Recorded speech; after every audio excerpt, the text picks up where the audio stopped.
बिस्मिल्लाहिर्रहमानिर्रहीम। Welcome to my YouTube channel.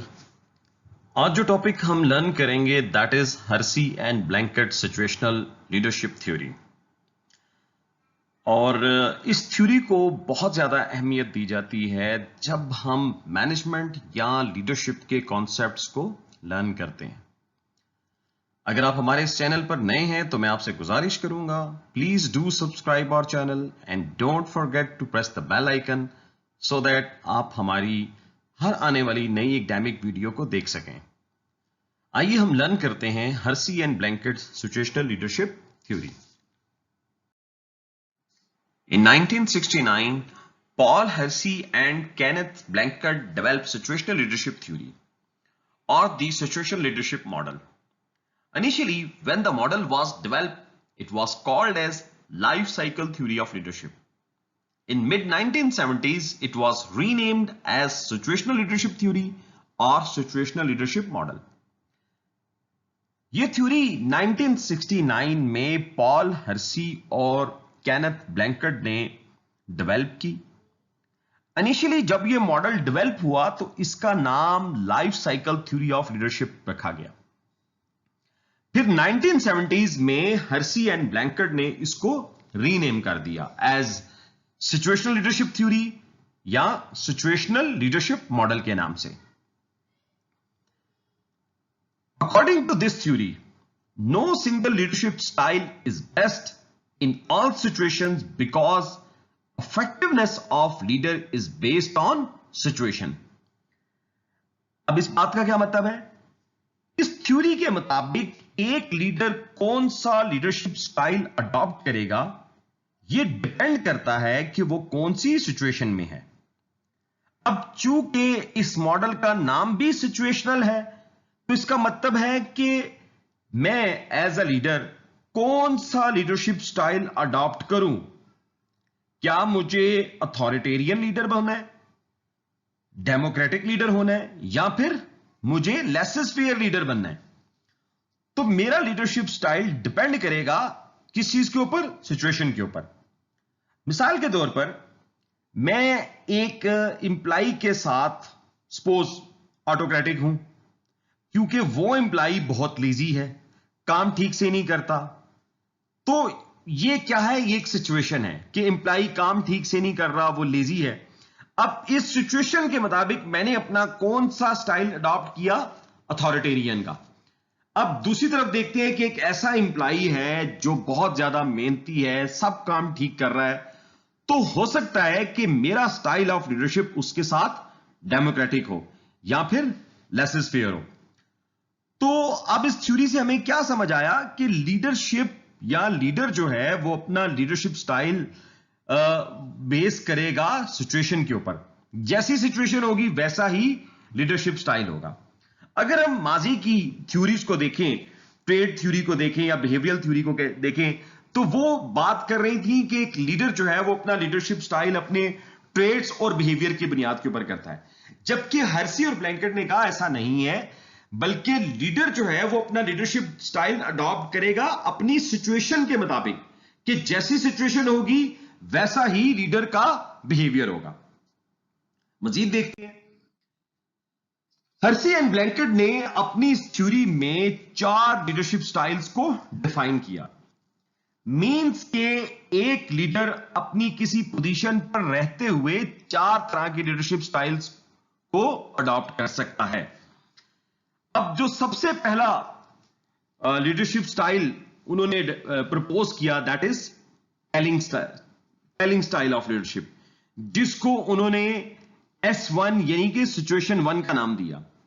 अब इसमें क्या है देखते हैं। In this leadership style the leader tells people what to do and how to do. देखिए टेलिंग का मतलब क्या होता है? टेलिंग का मतलब है बताना। मीन्स के लीडर वो होते हैं जो बताते हैं, गाइड करते हैं, इंस्ट्रक्शन देते हैं। क्या इंस्ट्रक्शन देते हैं? कि कौन सा काम करना है, कैसे करना है, कब करना है। मतलब यह कि मुकम्मल डायरेक्शन दी जाती है फ्रॉम द लीडर।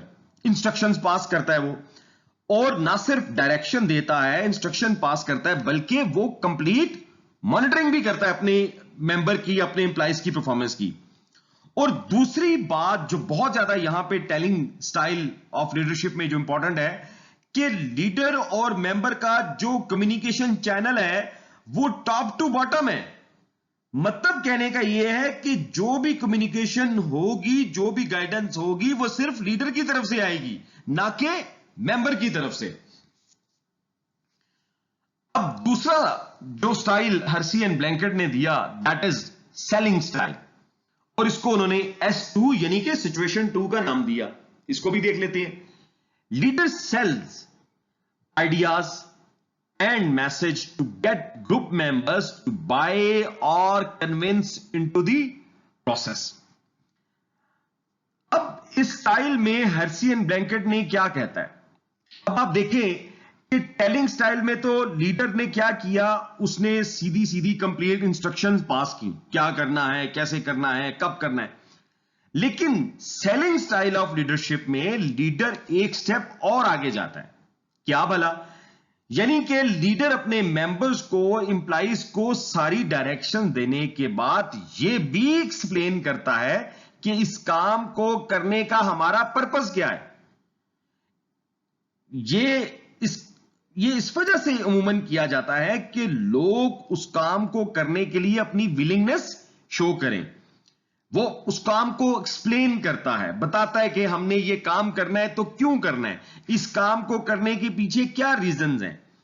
मीन्स अगर आप देखिए कि जब हमें किसी काम को करने का मकसद मालूम हो जाए तो फिर क्या होता है, हम उस काम को करने में सपोर्ट करते हैं। मोर ओवर लीडर अपना विजन जो है वो सेल करता है, परसुएड करता है लोगों को, और लोगों को अपने विजन के ऊपर क्या करेगा, परसुएड करेगा, कॉयल करेगा, ताकि लोग अपनी विलिंगनेस के साथ लीडर के साथ मिलकर काम करें। Next is that is the participating style. अब इसको हर्सी एंड ब्लैंकेट ने S3 मींस सिचुएशन 3 के साथ प्रेजेंट किया। In this approach the leader offers less direction and allows member of the group to take more active role in coming up with ideas and making decision. अब इस बात का क्या मतलब है? मींस के लीडर जो है वो अपने ग्रुप मेंबर्स को इन्वॉल्व करता है। किस चीज में इन्वॉल्व करता है? डिसीजन मेकिंग में। यानी कि लीडर्स अपने मेंबर्स को कहता है कि मुझे एज अ लीडर डिसीजन तो लेना है, लेकिन आप लोग एक स्टेप आगे आइए, आप लोग मुझे अपने आइडियाज दीजिए, अपनी सजेशन दीजिए कि हमें इस काम को कैसे बेहतर तरीके से करना है। लेकिन फाइनल डिसीजन किसका होगा? वो लीडर का होगा। तो सिर्फ आइडियाज, सजेशंस जो हैं वो मेंबर से लेता है, ताकि जो भी फैसला हो वो कलेक्टिव पार्टिसिपेशन के साथ हो। Next is that is the delegating style of leadership, जिसको हर्सी एंड ब्लैंकेट ने S4 मीन सिचुएशन 4 का नाम दिया। अब इस डेलीगेटिव स्टाइल ऑफ लीडरशिप में क्या है कि डेलीगेटिव स्टाइल का जो लीडर होता है वो बेसिकली क्या करता है? It is hand off approach. Leader just delegates their powers and ask group members to make most of the decisions at their own and take responsibility for what happens. कहने का मकसद यह है कि जो डेलीगेटिव स्टाइल का लीडर है वो हैंड्स ऑफ अप्रोच को इस्तेमाल करता है, और यह तब होता है जब आपके एम्प्लॉइज काम को अच्छे से जानते हो, उनके पास रेलेवेंट नॉलेज हो, एबिलिटीज हो, स्किल्स हो, और वो विलिंग वर्कर हो। अच्छा जी, तो ऐसी सूरत हाल में क्या होगा? लीडर अपने मेंबर्स को या अपने एम्प्लॉइज को फ्री हैंड देता है कि वो काम के हवाले से सारे डिसीजंस खुद करें। ना सिर्फ वो सारे डिसीजंस खुद करें, बल्कि काम की कामयाबी और नाकामी के जिम्मेदार भी खुद ही होंगे। फॉर एग्जाम्पल, अगर आप क्वालिटी को से इंप्रूव करना चाहते हैं और लीडर को यह पता है, you being as a leader आपको यह पता है कि आपके एम्प्लॉइज जो हैं तजर्बाकार हैं, उनके पास स्किल्स हैं, तो ऐसी सूरत में लीडर क्या करेगा, आप क्या करेंगे, आप हैंड्स ऑफ कर लेंगे। हैंड्स ऑफ का मतलब क्या होता है, हाथ पीछे खींच लेना, क्योंकि आपको पता है कि आपके जो लोग हैं वो तजर्बाकार हैं, उनके पास स्किल्स हैं, वो जो भी करेंगे ठीक करेंगे। मजीद चलते हैं आगे। अब देखिए, हर्सी एंड ब्लैंकेट ने ये तो बता दिया कि लीडर कौन सा लीडरशिप स्टाइल फॉलो कर सकता है, लेकिन वो कौन सी सिचुएशन में कौन सा लीडरशिप स्टाइल अडॉप्ट करेगा, इसके लिए हर्सी एंड ब्लैंकेट ने इंप्लाइज के हवाले से 4 तरह के मैच्योरिटी लेवल डिफाइन किए। अब इस मैच्योरिटी लेवल को मेजर करने के लिए हर्सी एंड ब्लैंकेट ने 2 फैक्टर्स को लिया। एक था एबिलिटी, मतलब कि इंप्लाइज का लेवल ऑफ नॉलेज या उनका स्किल्स उनके पास कितनी है, कितना ज्यादा वो अपने काम के बारे में जानते हैं। और दूसरा था विलिंगनेस, मतलब कि कितनी उनमें काम को करने के लिए कमिटमेंट है, कितनी ज्यादा उनमें सेंस ऑफ रिस्पॉन्सिबिलिटी है। होता क्या है, अब आप देखिए कि कई बार ऐसा होता है कि हमें काम तो आता है, नॉलेज तो है हमारे पास, स्किल्स भी होती हैं, लेकिन हमारे पास विलिंगनेस नहीं होती। हम अंदर से ही काम को करने की जिम्मेदारी कबूल नहीं करते। तो यहां पर हर्सी एंड ब्लैंकेट ने कहा कि इंप्लाई का मैच्योरिटी लेवल बताएगा कि आपको कौन सा लीडरशिप स्टाइल फॉलो करना है। हर्सी एंड ब्लैंकेट के मुताबिक इंप्लाई के 4 तरह के मैच्योरिटी लेवल हो सकते हैं और इंप्लाई जो है वो इन चारों में से किसी एक कैटेगरी में फॉल करेगा। आइए देखते हैं वो कौन से।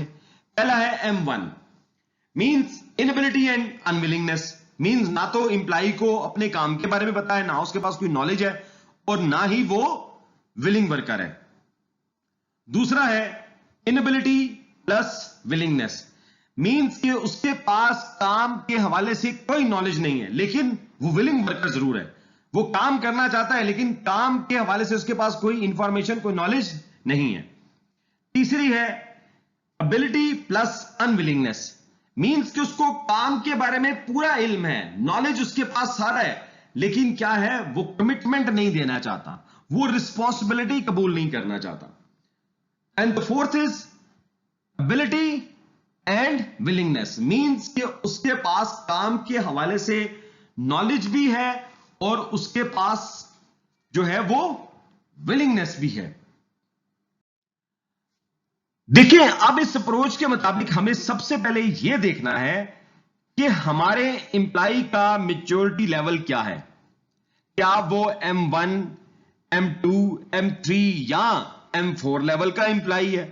तो फिर जिस लेवल का भी जो उसका मैच्योरिटी लेवल है, तो फिर उसी के मुताबिक हमें अपना लीडरशिप स्टाइल जो है वो तय करना है, मींस मैच करना है। आइए जरा देखते हैं कि हर्सी एंड ब्लैंकेट ने क्या कहा। हर्सी एंड ब्लैंकेट के मुताबिक अगर इंप्लाई के पास इनएबिलिटी है और अनविलिंगनेस भी है, मींस के ना तो उसको काम का पता है, ना ही वो उसके अंदर विलिंगनेस है, तो ऐसी सूरत में आपका जो स्टाइल ऑफ लीडरशिप होना चाहिए वो टेलिंग स्टाइल ऑफ लीडरशिप होना चाहिए।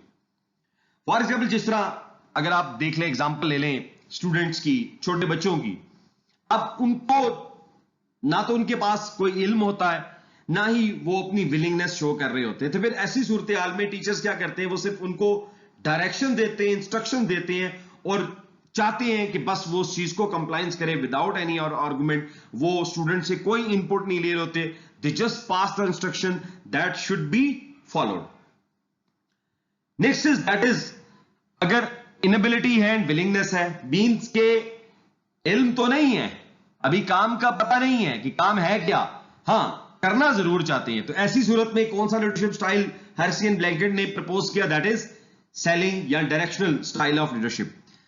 अगर फॉर एग्जांपल अगर आप देखें, आप अभी ग्रेजुएट होते हैं अपनी स्टडीज से और आप किसी ऑर्गेनाइजेशन का हिस्सा बनते हैं, आप नए एम्प्लॉई हैं, अभी तो आपने सिंपल, अभी आपके पास तो बुकिश नॉलेज है, प्रैक्टिकल नॉलेज तो ऑर्गेनाइजेशन में क्या हो रहा है वो आपके पास नहीं है, लेकिन आप विलिंगनेस आप में जरूर है, आप एंथुसियास्टिक जरूर है कि यार मेरे कुछ ना कुछ करना जरूर है, मैं यहां पे रहकर सीखूंगा। तो ऐसी सूरत हाल में ऐसे एम्प्लॉइज के साथ लीडर क्या करता है, वो बताता है, सेलिंग स्टाइल वो अडॉप्ट करता है, वो उनको बताता है कि जो भी काम उनको दिया जा रहा है उस काम को करने का पर्पस क्या है। उससे क्या होता है कि एक तो एम्प्लॉई के अंदर विलिंगनेस और डेवलप होती है और वो अपने काम के बारे में समझना भी शुरू हो जाता है, और चूंकि वो इंथुजियास्टिक होता है तो वो कोशिश करता है कि मैं ज्यादा से ज्यादा अच्छी चीजें जो है वो मैं लर्न करूं ताकि मेरी परफॉर्मेंस जो है वो बेहतर हो। लेकिन अल्टीमेटली क्या चीज है कि लीडर जो है वो क्या कर रहा है, उनको डायरेक्शन दे रहा है, उनको इंस्ट्रक्शंस पास कर रहा है, लेकिन साथ साथ उनको ये भी बता रहा है कि जो वो काम कर रहे हैं वो क्या है। लीडर अपना विजन बताएगा, ऑर्गेनाइजेशन का ऑब्जेक्टिव बताएगा, ताकि लोग उसके साथ परसुएड होकर उसकी बात से वो अपनी बेस्ट परफॉर्मेंस दें। Next is that is ability plus unwillingness. अब क्या है, नॉलेज तो है लेकिन अनविलिंगनेस है। अमूमन देखा जाता है कि जब एम्प्लॉय को किसी ऑर्गेनाइजेशन में 4-5 साल हो जाते हैं ना, तो उसके पास काम को समझ वो अच्छे से जाता है कि काम है क्या, लेकिन एक ही तरह का काम रोजाना कर करके वो फटीग फील करना शुरू हो जाता है, तो फिर वो ज्यादा अपनी विलिंगनेस शो नहीं करता। अब ऐसी सिचुएशन में हर्सी एंड ब्लैंकेट ने कहा कि लीडर को चाहिए वो participative style of leadership adopt करे। वो क्या करे कि उसको पता है कि जो मेरे एम्प्लॉइज हैं उनके पास नॉलेज तो है काम का, अब जाहिर है उनको 3-4 साल हो गए काम करने का तजर्बा उनको है, लेकिन अभी विलिंगनेस नहीं है। तो फिर क्या होगा, ऐसी सूरत में लीडर जो है वो पार्टिसिपेटिव स्टाइल अडॉप्ट करेगा, वो लोगों से आइडियाज लेगा, वो उनसे सजेशंस लेगा, ताकि लोगों को यह एहसास हो कि भाई हमारा आइडिया जो है उसकी बेस के ऊपर सक्सेस आ रही है, और अल्टीमेटली क्या होगा, बेहतर होगा परफॉर्मेंस। लीडर अपने गोल्स को और के गोल्स को अचीव कर लेगा, वो उनके आइडियाज को, उनकी थॉट को, उनके तजर्बे को यूटिलाइज करेगा। भले वो अपनी अनविलिंगनेस दे रहे हैं, लेकिन उनके अंदर ये चीज जरूर आएगी, वो अपना क्रेडिट नहीं लूज करना चाहेंगे, क्योंकि उनको पता है कि यार ये आइडिया किसने दिया, मैंने दिया। Next is that is ability and willingness. अब बड़ा आइडियल और जबरदस्त ये स्टाइल ऑफ लीडरशिप है, सिचुएशन भी है कि जिसमें वर्कर्स के पास तजर्बा भी है और विलिंगनेस भी है।